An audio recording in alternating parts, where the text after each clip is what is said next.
Hey everybody, this is Thomas and Tanner Gallant from Maritime Hockey. Today we are sitting down with Jessy Morin, former player in the QMJHL for Val-d'Or. Then he moved on to be a scout for the Charlottetown Islanders, and now he's a partner and agent for the Project Sports Agency. Thanks for coming on, Jessy, and it's good to talk to you. Thanks for having me, guys. So before we get into talking about PSA, maybe we can do a quick rundown of your career in Val-d'Or and maybe a little bit about your scouting career and then how you ended up being an agent for PSA.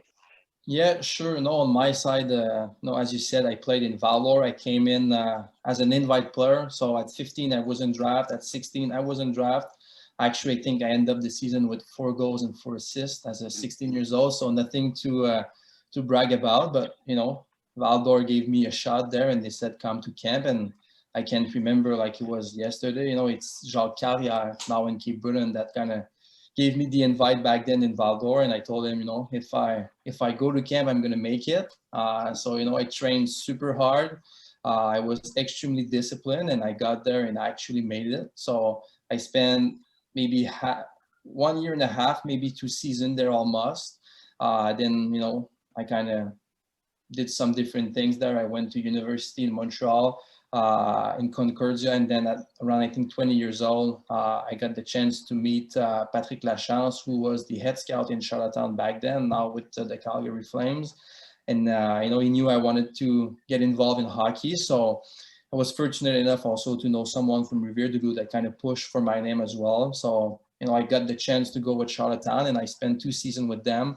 Amazing staff. I know I said that back then too, but Jim Olton, Trevor Burt, Al Cuson, just the people that are just really, really good hockey minds. So for me to spend 2 seasons with them was a big push moving forward. And I was seeing tons of games, but as a scout, there's just so much you can do. You can go see games, you do reports, and you pound the tables for guys you like. But if they do end up not taking them, and it's totally normal. I mean, they could not take every guy that I liked. There's just nothing you can do, at some point for these kids. So seeing all these games, and with my background, obviously I didn't play NHL, but I felt like mentally I was somewhere that could differentiate myself from other kids. So I saw some really, really good players lacking some details, and I said, you know what, I might be able to help some of them that I found that there was some pro potential maybe there. So my partner Charles, that is actually the founder of Project Sports Agency, started the company maybe 5 years ago, just when I got the chance to go scout. So he kind of did it by himself, and then 2 years later, I jumped in with him, and then we're just a perfect match. Things are going extremely well for us, and I now feel that I kind of adding value, to the players I'm working with, and the two of us, like I said, we're just a really good team, and we support our guys, and slowly but surely we're kind of now competing with all these bigs name that we can hear from time to time. And we had a first rounder again in St. John this year. We had one the year before. So it's just about, I guess, putting in the work and doing things the right way. And so far, it's paying for us. So was there a point maybe when you were scouting or when you were a player that said, I want to be an agent someday, or did it just kind of fall into place type thing? No, actually, that was the first thing I ever wanted to do. I remember, I think the French system in Quebec, it's different. So I was in secondary 5. So it's basically your last year before graduating. And we have kind of things they call basically a day where you can go as an intern. So I knew if I wanted to be an agent, the common path is to go to law school. So I went with some lawyers there during that day to just, I guess, get familiar with the job. And I honestly really didn't like it. They matched me with a guy that was probably 70 years old. Nothing against, the age or anything like that. But, I think it was just tougher for me to kind of, I guess, bound with that person and see myself doing something like that. So, I just told myself, there's no chance I'm going to do that for the rest of my life. So I end up, going in a different path, and I touched so many things. And then I got back to university. I made my degree in management, so it's pretty large. So I was able to touch a lot of different things, but I always kind of knew that was probably something I wanted to do. It was either way that, or maybe a higher role in hockey operation. I could have seen myself maybe one day as becoming a GM or something like that. The business part of hockey always kind of intrigued me. So to answer your question, I always thought about it, but it took basically almost 10 years before it, kind of becoming, a reality. So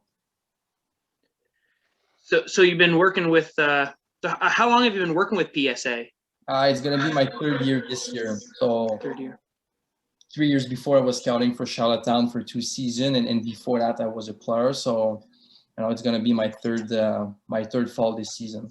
And is it just the 2 of you guys? Yeah, actually, we do have a partner overseas for everything that happens there, because for us it's with the time frame and everything, it would just be a mess, to kind of take care of everything going on over there. So we do have someone there, but here in North America, it really is my partner and I. So that's why to be doing what we do, we need to really get along, because it's a tough business, as you guys may know. So the 2 of us are extremely tight, and we basically talk every single day. There's not a day that goes by without us, kind of, I guess, either we're setting up a Zoom or just FaceTiming or Facebook calling. We need to be aware of what's going on with this guy, what is going on with my guy. And at the end of the day, we're just like one big family. So, but yes, it's the 2 of us, I guess, running the show in North America. Wow, that's a lot of hockey to cover.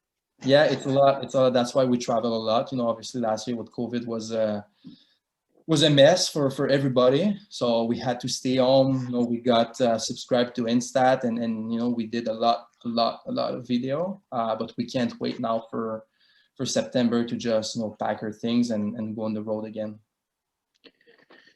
So I guess how many players does your agency deal with?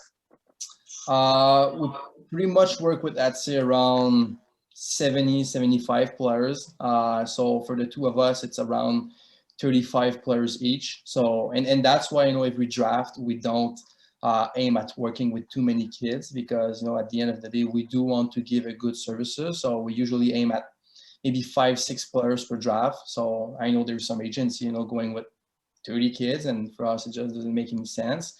When we call scouts and we talk about our guys, they know we don't have a grocery list with 15 names on it, and we know them all. We know them inside out, and we talk with our guys also during the course of the season. We know what's going on. We go see them in person. We go see them in their house. So, it's the reason why we don't want to work with too many kids. Again, there's families sometimes sending us a message there, and they need some help and stuff like that. And to be honest with you, most of the time we need to kind of pass on that, not because we don't want to help, but it's just not fair for the one that we kind of commit ourselves to be working with. So, but I'd say around 75 kids, so basically 35-ish for the both of us. And some of them are going to play QMJHL, some of them are going to play pro, some of them are going to go in CAA. So there's a lot to cover there. Yeah, so I guess you kind of mentioned about getting new clients and stuff. So do they normally just reach out to you guys, or do you kind of reach out to them? Or yeah, actually, yes, we're the one reaching out, because for us, for every single players we work with, we've seen them in a normal year in person for sure. Now with last year, we went with I think 3-4 kids that we had to go through online to kind of get a feel for them. But that's a big reason why we didn't take too many on board this year, because of COVID, and we were not able to see them in person and get a feel for the game. And again, with Zoom, it's much easier. So we were able to see them face to face when it was time to kind of get to know them and all of that. But usually we are the one that's going to reach out to them, because we will be seeing them live, and we will be at the rink. So that's why, and again, we're, I guess, more than happy when families sometimes are reaching out to us, but we tell them every single time, let us, have a read before, saying anything, because we don't want to bring players in just for the sake of having players in. We want to make sure we do add value. So to add value, we have to feel that there's something there first. So yeah, we always reach out to them because we see them first, and then we show our interest and we try to get them on board.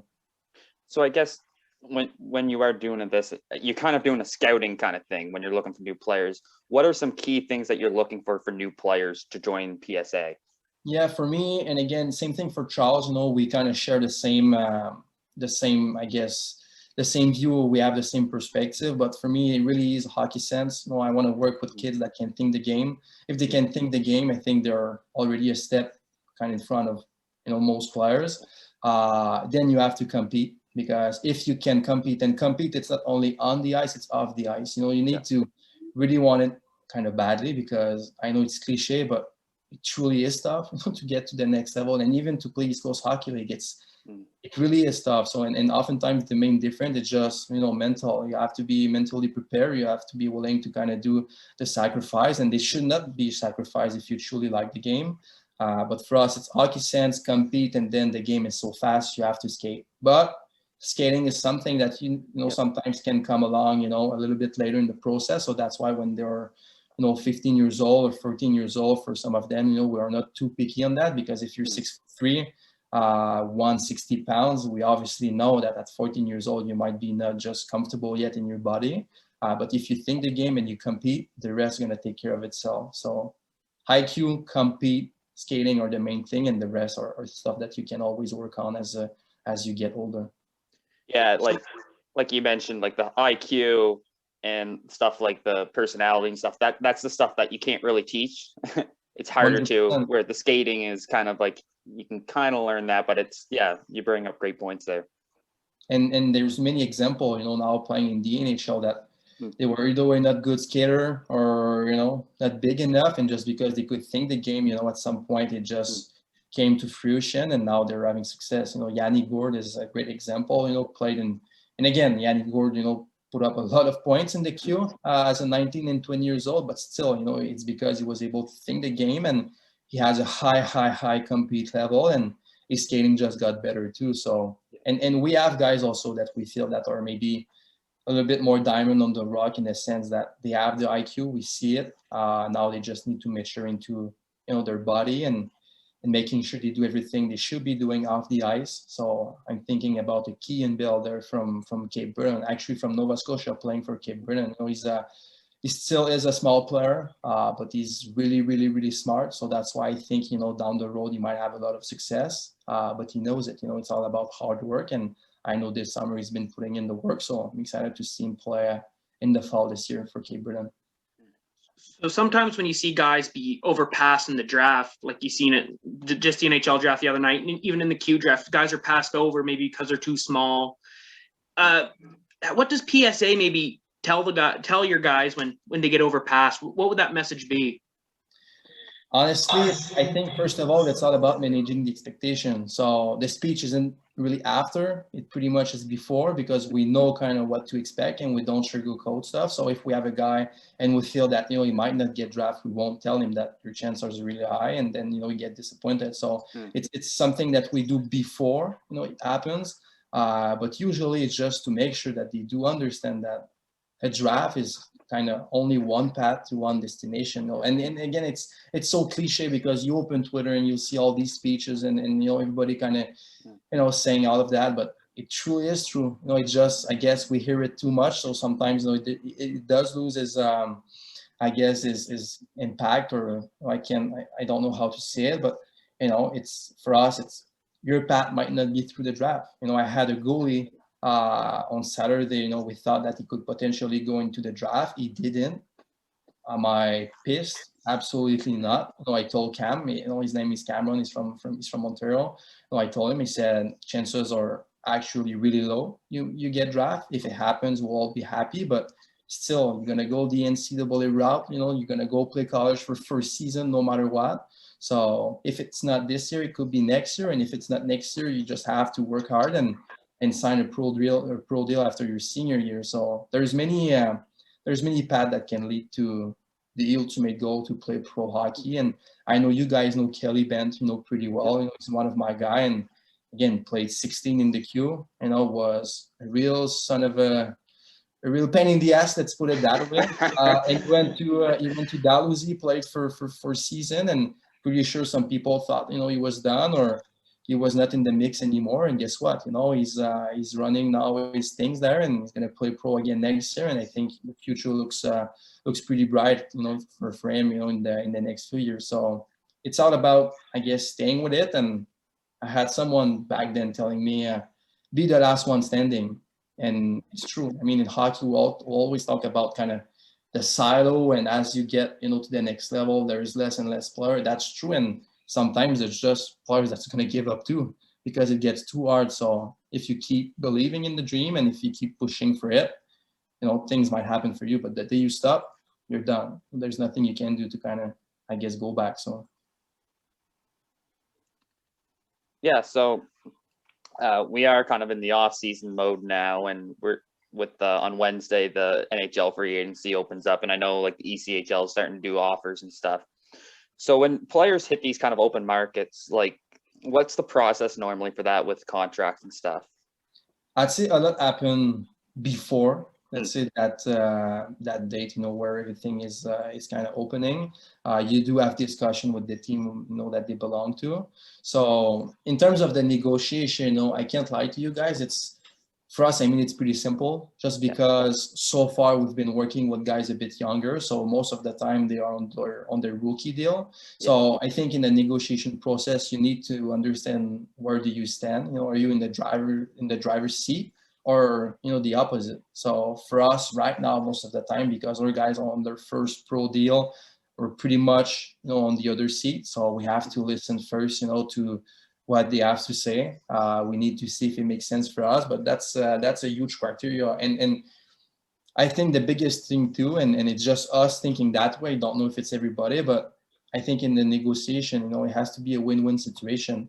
If my guy is happy, if the team is happy, then I think it's going to be a good relationship for you know, the both party when he gets there. If someone feels that no, we're not sure about that one, my guy might have a tough time when he gets there. And the opposite, you know, if you know the team took advantage of my guy might feel that, you know, I didn't do a good job for him. So kind of has to be a win-win, and there's a lot of factors taking, you know, into consideration when they sign pro deal. I mean, for some of them, it's the location. You know, if you play in Florida or if you play in Allen, you know, for Kelly Ben, for example, in Texas, I mean, it's pretty insane. You know, just the spot, it's great. So do you prefer to go there and potentially, you know, I guess, and I'm not saying it's the case, but let's say, for example, do you prefer to maybe do $15 less, you know, on your paycheck per week because you're in a place where you truly kind of like for real, like you kind of enjoy being there, or you prefer to go in some crazy places where you'll do, you know, 20 hours bus ride and you won't like the place for, you know, just a little bit more cash. So we need to think about all those aspects, and I think a negotiation should always be a discussion. So when I reach out to coaches or GM and you know, I'm not, I guess, I put ego aside and just calling and telling them how I see things, and I want to have their perception so we can basically have a discussion. It's not like a one-side speech where just trying to push and, you know, push the player through their throat, or it's not only them, you know, telling me, well, it's worth that and this is it. So we just try to have real discussion there, and if it's a fit, if it's not, it's not. But that's pretty much on how, you know, the negotiation part is going. And to answer your question also, you know, it happens oftentimes way before, let's say, the opening day. Some players, obviously, it happens after because they can't talk to anyone before other than the team they belong to.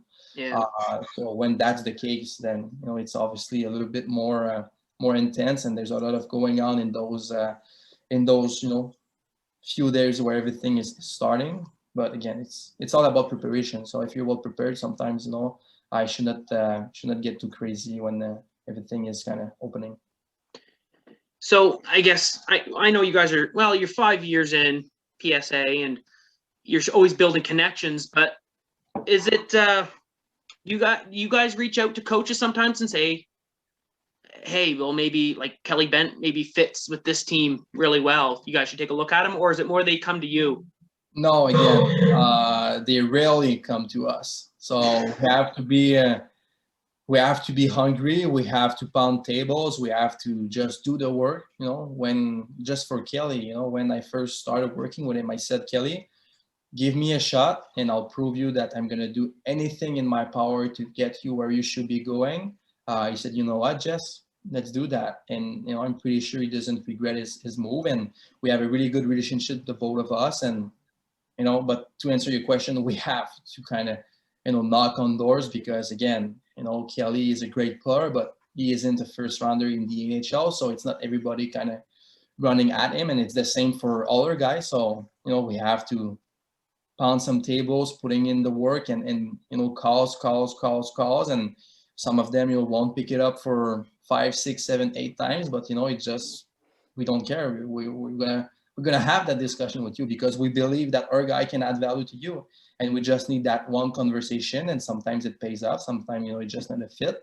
But I think, you know, coaches, GM, you know, in the American Hockey League or even the East Coast Hockey League, they know that you know, we do have our players' best interest, and when we call, we don't call to push players that doesn't make sense. We call because we truly think they can add value, because otherwise we will be losing our name in, you know, in a second. So, but for Kelly, you know, when he was out of Dalhousie, you know, I called not necessarily many teams, because to be honest with you, the interest was there pretty quickly because of the way he plays.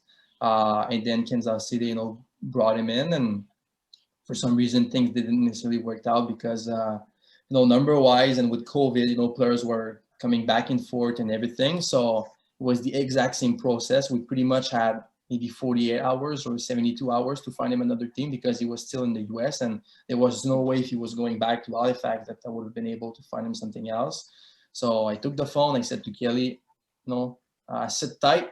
I hope I can have some good news for you in the next few hours. And I think he knows it, but I called, and I left a lot of voicemail there. And, you know, in Ireland, it was just, I guess, a fit.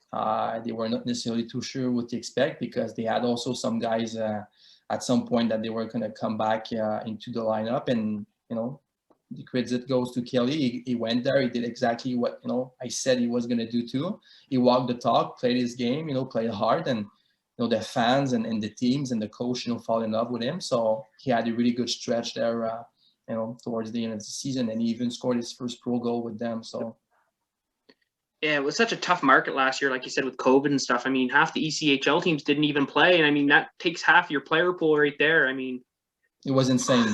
It was insane, and again, it wasn't an easy year for anybody. I mean, the players, even the coaches. I mean, you know, it was tough for them because they cut some players they truly like for real. Like in a normal year, these guys would have been, you know, in the lineup every single games. But now you have, you know, players coming back from the A that needs to play, because some of them are even on NHL contracts. So there's just so much you can do. So there's guys that needs to be, you know, cut because of that. And, you know, it obviously sucks, but yes, it was a real tough year for everybody involved in hockey, and not necessarily hockey. I mean, COVID touched a lot of people, you know, worldwide, but in the business of hockey, it was quite a mess this year. maybe we'll wrap it up with one more. So what do you see the future for PSA looking like? I know you guys have a lot of young players coming up through the queue and stuff. So yeah, no, we said it back then, and you know, we keep saying it because we truly believe in that. But for us, we have our goal. Actually, our goals are on that whiteboard just beside me. So by 2030, we want to have, you know, 10 NHL clients. That's the goal, and we think, and we're sure that we're gonna go there. It just takes time, though. You know, we know that we won't have 5 next year. It's just a step-by-step process. We need to do things the right way. We need to make sure that, you know, our guys that we do work with right now knows that they're the most important thing for us. And then, you know, these guys talk. You never know. You know, some of them go play in American Hockey League, and, you know, for some reason in the locker room, there's someone not necessarily happy with how things are going with their agent. And, you know, my guy is saying, hey, you know, I have the best one out there because he's always there for me, and he's pushing. And have you ever thought about PSA? And we know it's just going to be, you know, organically happening. But for us, 2030, we want 10 NHL clients, and that's what we want, and that's what we will do. So that's pretty much the goal. But in the meantime, just to, like I said, not burn any steps, and to be patient, putting in the work, you know, day in and day out. And what we do, and the mindset we have, we tell our guys that it's how you win in life. And again, we're pretty young to kind of talk about life, but we had people, you know, older than us explaining to us, you know, how it's working. So we know it's a good recipe. But if you put in the work, if you believe in it, if you have the confidence enough to kind of talk about it too, and back it, you know, with actions, then anything is possible. So for us, we have that goal, and we'll work hard to kind of achieve it. That's great. I guess the only one thing I have to ask is, just because we are Maritime Hockey and we cover the Maritime provinces, is how many players from the Maritimes do you guys cover? I know we talked about the whole PSAs, but I guess we got to get a kind of on a Maritime basis. Yeah, actually, I would have to count, but again, I have no problem naming them. But there's Nick Mahar there from Cape Breton, is going to go BCHL next year. Kean Bell is going to go to Cape Breton. Kelly Ben, Cal has, for I think he's kind of, belongs from the Atlantic Canada, even though, he was out west for a while. He did his youth sports in Ontario. But there's Cal has there, some younger players as well that, for now, just want to maybe keep them a little bit under the radar because they're too young. But I'd say that we pretty much have, I'd say, 8-9 players from Atlantic Canada. So for us, it's a territory that we like. It's a territory that we know sometimes is just overlooked at, and just because I guess some of these players are not playing 12 months a year, which is how it should be. In Quebec, it's sometimes just a little bit too crazy. So, but when they get to maturity, it's where you kind of, see them becoming as good, if not better, sometimes, compared to some kids from Quebec. But that's around 8, 9, maybe 10 players from the Atlantic that we do work with. And saying Atlantic, it's Nova Scotia, Cape Breton, PI, Newfoundland. We have good players on the island, there too. So that's and I don't know if you guys know, but myself, I'm just, and again, it was just briefly, but I'm born in Munster, New Brunswick. I guess it's because it was the closest, kind of hospital, the nearest to us. But I always kind of stayed proud for it, and I had the little blue ship there on my birth certificate, so I'm happy to say that I'm from Atlantic in some ways, and I'm not from Quebec. No, I have the stamp, so I guess I'm part of the That's awesome. Yeah, there you go.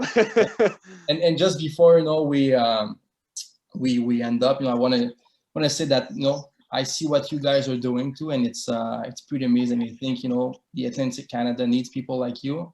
I see how much you're proud of not even only the male athletes, but also the female athletes, and what you guys are doing on social media and everything. I hear people talking. I hear also athletes talking, and they really appreciate the work you put in. And I think you guys will get where you want to go as well. Perfect. Thank you. Appreciate that. No, that's really kind words to say, Jesse. We always appreciate the support that people always provide us. We're really grateful for it, because it's just a small idea when we first thought of it, and seeing some of the feedback that we get from people and even players, it's always great to see. So we always appreciate that. No, it was a great idea. And again, my partner would say the same thing. We're both following what you guys are putting on. So keep up the good work. Yes, and we hope to keep on covering PSA players. Hopefully, It's just starting, and I'm telling you guys, there's some really good younger players that are coming down the pipe. So I think you should have a lot to post in the next few years. No, awesome. Great. Well, thanks for joining us, Jesse, and I hope we can talk again sometime soon. Yeah, absolutely. Take care, guys. You too now.